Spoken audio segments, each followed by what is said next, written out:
አላህ ሆይ ጉዳዮችን ሁሉ ላንተ አደራ ሰጥቻለሁ። ጤንነቴን፣ ሲሳይን፣ ስኬቴን፣ ሕይወት ፍጻሜን ጌታዬ ሆይ ወደምትወደውና ወደምትፈልገው ነገር ምራኝ። እናም አላህዬ መልካም ዕጣ ፈንታን ወፍቀኝ። ሰላሙ አለይኩም ወረሕመቱላሂ ወበረካቱሁ። ዛሬ ደግሞ ኢንሻአላሁ ተዓላ የኦርቶዶክስ እምነት ተከታይ ወገኖቼን ላወራ ነው የመጣሁት። አድርሱልኝ ለነሱ ማለት ነው።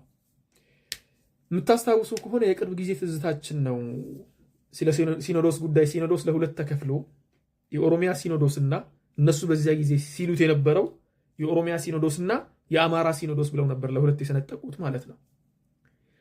ያ ችግር ሲፈጠር ያው ሩቃችን አይደለም ቅርብ ነበር፣ አልቆየም። በዚያ ጊዜ ከዑለሞች መካከል ወጥቶ ጥልቅ ያለበት ሰው ነበር እንዴ? ከዑለሞች መካከል ውስጡ የገባ ሰው ነበር አልነበረም? ከዱዓቶች መካከል ነበሩ፣ አንድ ሁለት ነበሩ። ልክ አንድ ሁለቶቹ ሲወጡ ቶሎ ወጥቶ አይመለከታችሁም ቁሙ ያለው ዱዓት ነበር። እስላማዊ ዳዕዋ ውስጥ የሚሰሩ ሰዎች ነበሩ። ኦሮሚፋን የምትሰሙ ወገኖቼ በደንብ አድርጋችሁ ታውቃላችሁ። የዚያኔ እንዲሁም ከብዙ የክርስትና እምነት ተከታይ ወገኖቼ ጋር ተጣልቼም ነበር። ምክንያቱም አንተ ምን አገባህ፣ እኛም መደገፍ የሚፈልጉ ኡስታዞች ይደግፉን ነው የተባልኩት።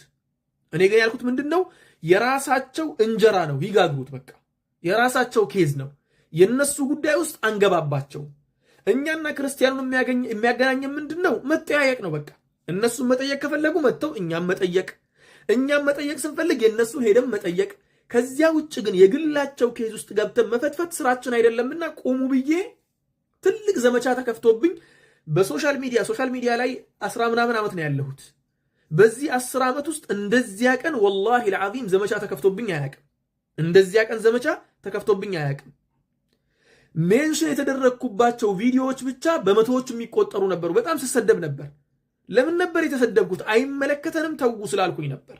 ምክንያቱ ሲባል የክርስቲያኖችን ጉዳይ የሚመለከተው ክርስቲያኖችን ነው አይደለም? የኦርቶዶክስ እምነት ተከታዮች መልሱልኝ እስቲ። የእናንተ ጉዳይ እናንተን ነው የሚመለከተው? እኔን ነው የሚመለከተው? እናንተን ነው የሚመለከተው። እኔን ከእናንተ ጉዳይ ጋር ተያይዞ የሚመለከተኝ ምንድነው? ስለእናንተ መጠየቅ፣ ስለእናንተ ደግሞ ያለኝን ኢንፎርሜሽን ከእናንተ ጋር አጋርቼ ከእምነታችሁ ጋር ነው ያልኩ ያለሁት ማውራት እንጂ በስትራክቸር ደረጃ ኦርቶዶክስ እንትን አድርጎ እንትና ከእንትና ተገንጥሎ የሚል ነገር የእናንተ ኬዝ ነው ብዬ ነው የማምነው። ከ3 ቀን በፊት ሙፍቲ ሐጂ ዑመር ረሕመቱላሂ ዓለይሂ አረፉ። ልክ እሳቸው ሲሞቱ ከኦርቶዶክሶች መካከል ዲያቆን ተብለው የሚታወቁ እንዲሁም ደግሞ ዲያቆን ብቻ አይደሉም፣ የሆነ ፊት ለፊት መጥተው አክቲቪስቶች፣ የኦርቶዶክስ አክቲቪስት የሚባሉት ወጥተው እንትን ማለት ጀመሩ። እንዲሁም አንደኛው ወጥቶ ስለ ዋሃቢዝም በቃ በደንብ አድርጎ የተነተነ መስሎት ሲናገር ነበር። የኦርቶዶክስ ምዕመናን ምን እየሰራችሁ ነው? ለምን ቁጭ ብላችሁ ትመለከታላችሁ? እናንተ እነኚህ ሰዎች ይመለከታቸዋል እንዴ? ስለኛ ጉዳይ ስለ ሙስሊሙ ኬዝ ያገባቸዋል እንዴ? አያገባቸው። ሙፍቲ ሐጂ ዑመር በህይወት በነበሩበት ሰዓት ሲለፉለት የነበረው ጀነት እኔም ምለፋለትን ጀነት ነው። እኔ ሙዓዝ ነዚፍ ምለፋለትን ትናንትና ሙፍቲ ሐጂ ዑመር ሲለፉለት ነበር። ተሰማና አየለ እየለፉለት ያለው መንግስተ ሰማያትን ለመውረስ አይደለም ሙፍቲ ሲሰሩ የነበረው ጀነትን ለመውረስ እንጂ መንግስተ ሰማያት የሚባለው መጽሐፍ ቅዱስ ላይ ያለውን ለመውረስ አይደለም እሳቸው የሰሩት። ጀነተል ፊርደውስን ቁርአን ላይ የተጠቀሰውን ሐዲስ ላይ የተጠቀሰውን ነው። ስለዚህ የእሳቸው ኬዝ ማንንም ከእስልምና ውጭ ያለን ሰው አይመለከትም ሙሉ በሙሉ። ስለሳቸው ጉዳይ ሙስሊሙ ቢጣላ የሙስሊሙ ኬዝ ነው፣ ይጣላበት መብቱ ነው፣ የራሱ ጉዳይ ስለሆነ። የእናንተ ደግሞ ገና ቀዳዳው ስላልተደፈነ የሲኖዶሱ ነገር እንኳን እልባት ስላላገኘ ተው፣ በሰው ነገር ውስጥ እጃችሁን አትስደዱ። ምክንያቱም የኛን ቤት በመስኮት ለመግባት ስትጣጣሩ የእናንተ በሩ ክፍት ነው። ተግባባን? በበሩ እንዳይገባ ነው እየከለከልን ያለነው። አይመለከታችሁም ስለ ሲኖዶሱ ተው እያልን ነው ሙስሊሙን። ምክንያቱ ሲባል እውነትም ስለማይመለከትን የእናንተ ኬስ ስለሆነ አንድ ይሄ ነው።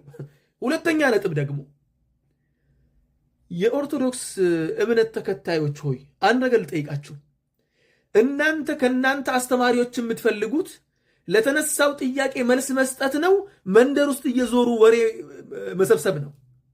እነሱ አሁን እየሰሩ ያሉት እከሌ እንደዚህ ያለ እነንትናንትን ናቸው እያሉትን እየሰበሰቡ ማውራት ነው የያዙት ነገር። እናንተ ላይ የተነሳባችሁ በጣም ብዙ ጥያቄዎች አሉ። የሙስሊሙ ንጽጽር ላይ የሚሰሩ ወንድሞቻችን ያነሷቸው ጥያቄዎች አሉ። ጥያቄውን መመለስ ትተህ መተህ እዚህ ጋር ስለ ሙፍቲ ሐጂ ዑመር የምታወራ ከሆነ መልሱን ስላጣህ ነው ይሄን ነገር እያደረግክ ያለኸው። እያመለጠህ ያለውን ምእመን ለመያዝ አስበህ ነው ይሄን ነገር እያደረግክ ያለኸው።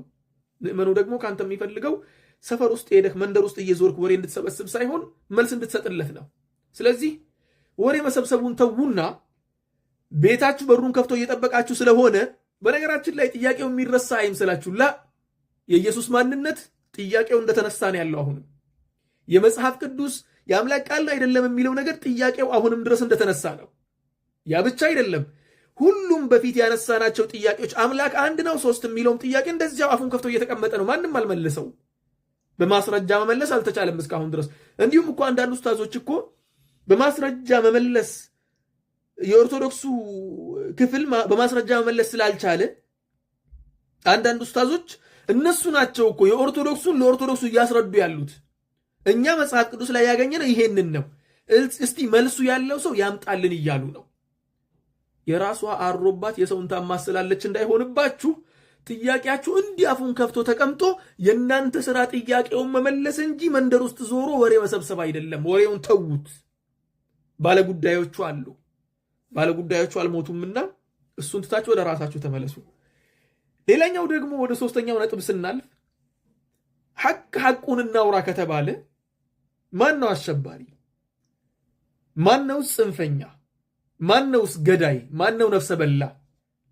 እኛ እኮ ደማችን እኮ አልደረቀም። ባለፈው ሳምንት አይደለ እንዴ ወንድሞቻችን መስጂድ ላይ ሙስሊም ስለሆኑ ብቻ የተገደሉት 4 ሰዎች የተገደሉት? ረሳችኋቸው እንዴ? በቅርቡ አይደለ እንዴ 50 የሚጠጉ ወንድሞቻችንን ያጣ ነው? በቅርቡ አይደለ እንዴ ስንትና ስንት ወንድሞቻችንን መቃብር ላይ ያጣ ነው? በማ አንድ ብሔር ሆነው አንድ ቋንቋ እያወሩ የብሔር ጉዳይ እንዳይባል ማለት ነው። አንድ ቋንቋ እያወሩ አንድ ከተማ ውስጥ እየኖሩ ወንድሜ ነው ብሎ የሚያስበው ወገኔ ነው ከኔ ጋር ተወልዶ አድጓል ብሎ የሚያስበው ግለሰብ ክላሽ ይዞ መጥቶ የረሸነው ማን የረሸነው? ወሃብይ ነበር እንዴ ያን ያደረገው? ስለዚህ ሌላ ጥያቄ አታምጡ። የቦሩ ሜዳውን የእንትኑን ተውት። እሱ ሩቅ እኮ ነው። እሱ በጣም ሩቅ ነው። የአያቶቻችን ጉዳይ እኮ ነው። እሱኛው የአያቶቻችን ክስተት እኮ ነው። በእኛ ትውልድ ውስጥ እኮ ቁጭ ብለን እየተመለከትን እኮ ነው። አንተ አታፍርም እንዴ? ያንተ እምነትን አንግበው የሚንቀሳቀሱ ሰዎች ለማተባችን ነው የምንዋጋው የሚሉ ሰዎች ሙስሊሞችን ምንም ሳያጠፉ መስጂድ ላይ ምንም ክላሽ ያልያዙ ባዶ እጃቸውን ያሉ ሰዎችን አርደው ጨፍጭፈው ሲያበቁ ወጥተህ ሙስሊሙን አክራሪ ለማለት ሲዳዳ ትንሽ እንኳን አይቀፍህም? ይሄንን ስል ደግሞ ክርስቲያኑን ሙሉ በሙሉ ይወክላሉ እያልኩ አይደለሁም። ይወክላሉ ወይ? እነሱ እንደዚያ እያሉ ነው። ወክላለን እያሉ ነው። ለክርስቲያኑ ነው እየተዋጋን ያለ ነው እያሉ ነው።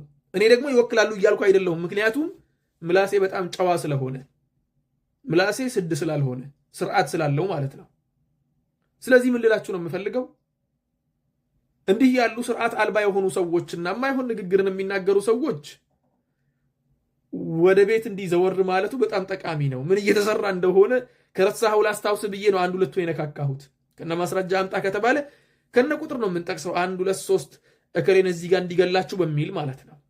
ወላኪን እኛ ሙስሊሙ ማህበረሰብ ጀነራላይዝ ማድረጉን አይደለም የሚያምንበት። እነኚህ ሰዎች አድርገውታል። የሆነ ድርጅት ነው ያደረገው፣ የሆነ አካል ነው ያደረገው፣ የሆነ ታጣቂ ኃይል ነው ያደረገው።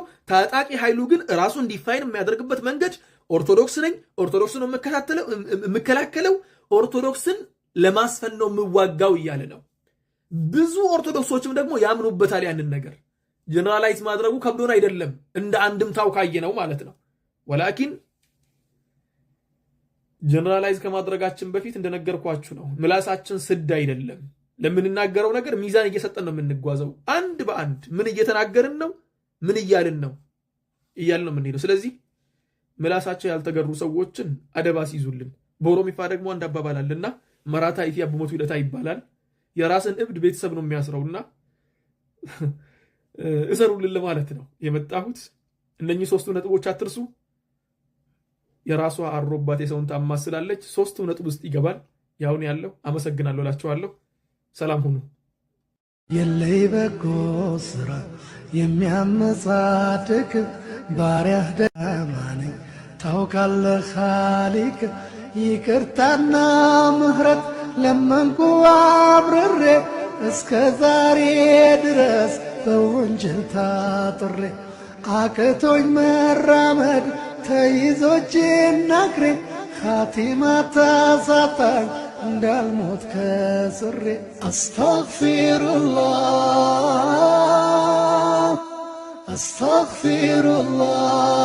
አስተግፊሩላህ